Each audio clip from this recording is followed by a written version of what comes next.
ये बिल्कुल मैं आपसे अर्ज़ करूँ एक लग़्व तनकीद है कि पंजाब क्यों बाहर नहीं निकला। देखिए सेंट्रल पंजाब जिसमें लाहौर, गुजरांवाला, गुजरात, वज़ीराबाद ये इलाके आते हैं, वहाँ दरिया हैं जिनको आपको अबूर करना पड़ता है इस्लामाबाद पहुँचने के लिए। लाहौर से 3 दरिया आपको अबूर करने पड़ते हैं। उस दिन जिस किस्म का लॉकडाउन किया गया था, वो पाकिस्तान की तारीख़ में ऐसा लॉकडाउन नहीं हुआ।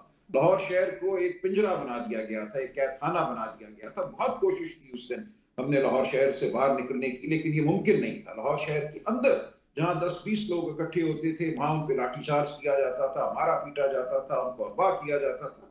ये मुमकिन नहीं था। देखिए हमारा वोटर जो है कोई जंगजू नहीं है। वो middle class, lower middle class का एक फर्द है, जो ये नहीं कर सकता कि वो इदारों के साथ हाथापाई करे, लड़ाई करे। हुँ। तो इस सारे के होते हुए पंजाब से उस तादाद में लोगों का बाहर ना आना और फिर अपने शहरों से बाहर ना निकल सकना सकना